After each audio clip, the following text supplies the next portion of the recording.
Bonjour à vous mes amis et j'espère que vous allez bien. Aujourd'hui nous allons nous intéresser à une civilisation grandiose qui a peut-être existé et disparu subitement. Une civilisation qui a de quoi fasciner et qui fascine encore, je parle bien sûr de l'Atlantide. Un mot qui évoque une île mystérieuse baignée par des rayons d'un chaud soleil et par un peuple fondateur d'une culture brillante mais éphémère qui disparaîtra en un jour et une nuit victime d'un cataclysme. La mention de cette cité apparaît au IVe siècle avant notre ère sous la plume du philosophe grec Platon. Mais le savais-tu?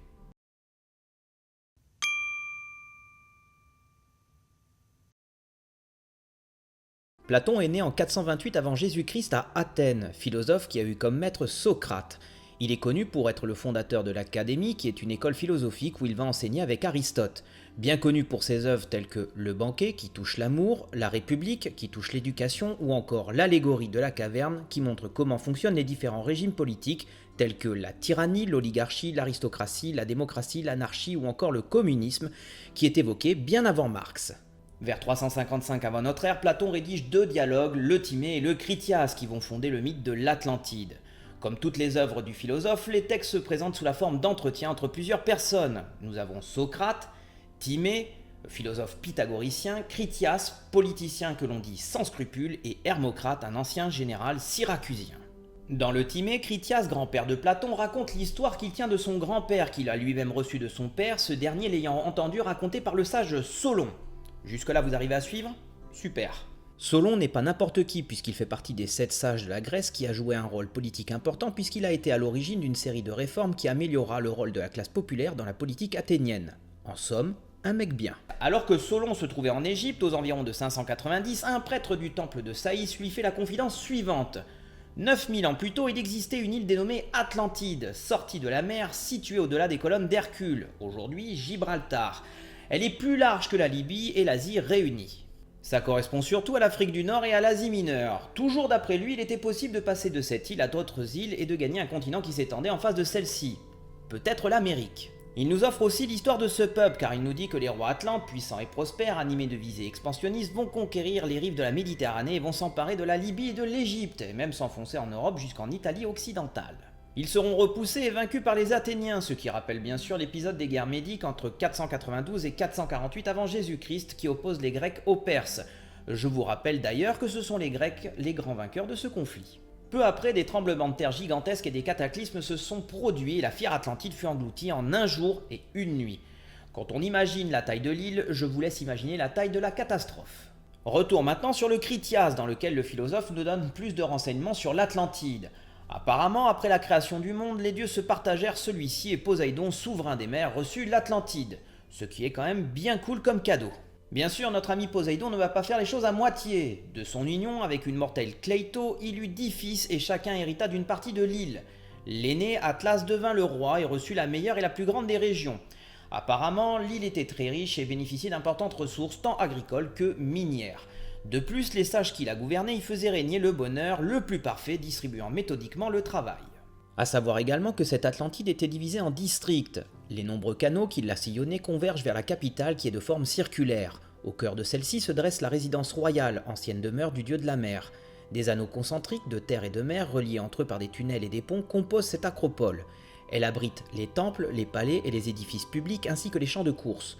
Le plus formidable des temples est bien sûr celui dédié à Poséidon. On nous dit également que ses façades extérieures sont entièrement couvertes d'argent et ses toits sont plaqués d'or. À l'intérieur, les voûtes sont en ivoire ciselé, incrustées d'or, d'argent et d'orichalque. Alors, avant que vous ne me posiez la question, l'orichalque c'est un métal assez mystérieux qu'on suppose être soit du cuivre, soit un alliage de cuivre et d'or. Le temple est orné de nombreuses statues qui sont bien sûr en or. L'une surpasse toutes les autres en taille, c'est celle de Poséidon qui, je cite, se tenant debout sur un char attelé de 6 chevaux ailés et d'une grandeur telle que la figure touche la voûte de l'édifice. Je vous laisse imaginer la taille de la chose. La description de Platon nous montre la richesse mais aussi la puissance de cette fabuleuse Atlantide. Cependant, le Critias demeure totalement inachevé et on n'en sait pas plus sur cette civilisation. Aujourd'hui, le texte est interprété comme une allégorie destinée à vanter les mérites des Athéniens qui sont alors à cette époque en pleine chute libre. C'est là justement que nous nous posons plusieurs questions. Est-elle le fruit de l'imagination, une construction philosophique avec comme base des origines historiques? C'est un débat qui même aujourd'hui n'est pas encore clos. Même à l'époque antique, les penseurs semblent partagés sur le sens des dialogues. Aristote, au IVe siècle, affirme que l'Atlantide n'existe pas, alors qu'un disciple de Platon va affirmer avoir vu à Saïs des hiéroglyphes relatant l'histoire racontée à Solon. Le mythe de l'Atlantide disparaît pendant la période médiévale pour réapparaître au siècle des grandes découvertes et certains auteurs vont jusqu'à identifier l'Amérique comme étant l'île que Platon décrit. Alors plus fréquemment, des philosophes vont reprendre le procédé de Platon pour disserter sur la notion de cité idéale. Ainsi, le philosophe Francis Bacon rédige en 1627 une nouvelle Atlantide. D'autres, tels que le suédois Olaf Rudbeck, y voient une allégorie de son propre pays comme berceau de la civilisation.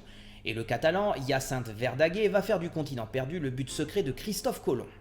À notre époque, l'Atlantide continue d'alimenter les utopies et les œuvres de fiction. Vous avez au début du XXe siècle l'œuvre de l'écrivain français Pierre Benoît qui publie une Atlantide dans laquelle l'île mystérieuse est située en plein désert.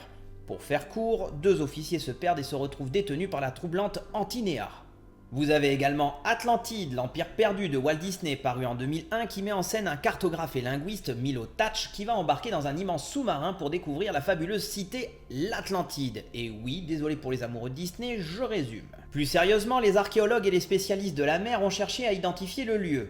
Pour le feu capitaine Jean-Yves Cousteau, l'Atlantide ne serait autre que l'île de Santorin, située à 110 km au nord de la Crète. L'île est en effet circulaire, et en 1500 avant notre ère, la Crète est à l'apogée de sa puissance. C'est la civilisation minoenne.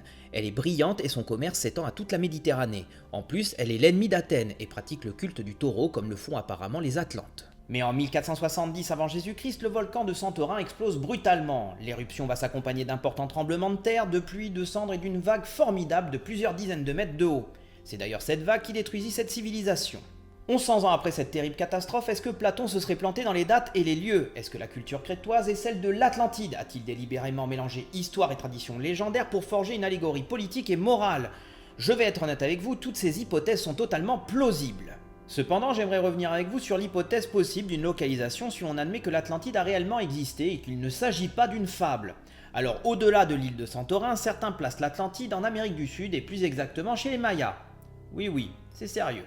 D'autres à Heligoland, une île de la mer du Nord près des côtes danoises et allemandes, ou encore dans le Sahara, idée qui a été popularisée par le roman de Pierre Benoît que nous avons vu. Enfin, certains vont voir dans l'ancienne ville de Tartessos, qui est située à l'embouchure du Guadalquivir en Espagne, la fameuse cité Atlante. Vous avez également en 1882 des archéologues qui pensent aux Açores, ce qui en soi n'est pas totalement loufoque par rapport à la situation géographique, mais aussi que cette région comporte une zone de fracture de l'écorce terrestre et donc elle est riche de volcans en activité. Mais d'autres pensent que l'Atlantide se trouvait dans la partie ouest de l'océan Atlantique, à proximité de l'île de Bimini, non loin des côtes de Miami. En 1968, une structure engloutie a été découverte. 2 murs sont reconnus et orientés perpendiculairement l'un à l'autre. Bimini s'enfonçant régulièrement dans l'océan, les chercheurs ont pu dater ces constructions d'il y a 8 à 10 000 ans, soit une époque où aucun peuple de la région ne possédait un niveau technique lui permettant de réaliser de tels murs. Aujourd'hui, cette hypothèse a été remise en doute car on peut le considérer comme un phénomène naturel.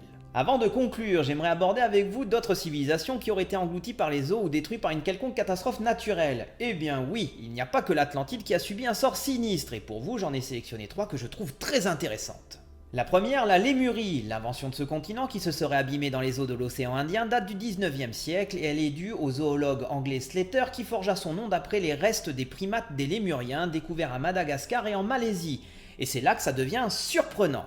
La médium russe Elena Petrovna Blavatsky se passionne pour cette histoire et fait des Lémuriens des géants pourvus de pouvoirs télépathiques. La Lémurie aurait été engloutie, si on doit la croire, il y a des millions d'années, mais quelques survivants auraient pu s'enfuir vers l'Asie centrale.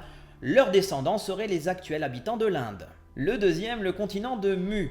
Au début du XXe siècle, en tentant de traduire un texte maya, le Codex Troano, le français Charles-Étienne Brasseur de Borbourg croit découvrir le symbole M et U et en déduit l'existence d'un ancien continent dénommé Mu. A sa suite, le colonel John Churchward lui annonce que lorsqu'il servait dans l'armée britannique aux Indes, il a été initié par des prêtres hindous au secret de Mu.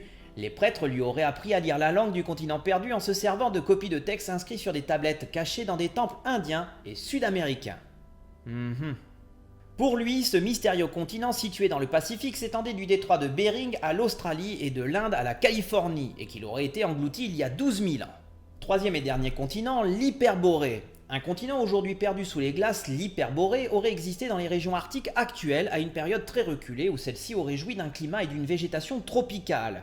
D'ailleurs, on dit que les hommes et les femmes de cette île, entourés de hautes montagnes, étaient d'une beauté extraordinaire. C'est là-dessus que je vous abandonne et n'hésitez pas à liker, commenter, vous abonner et surtout garder à l'esprit que apprendre c'est bien, mais comprendre c'est mieux.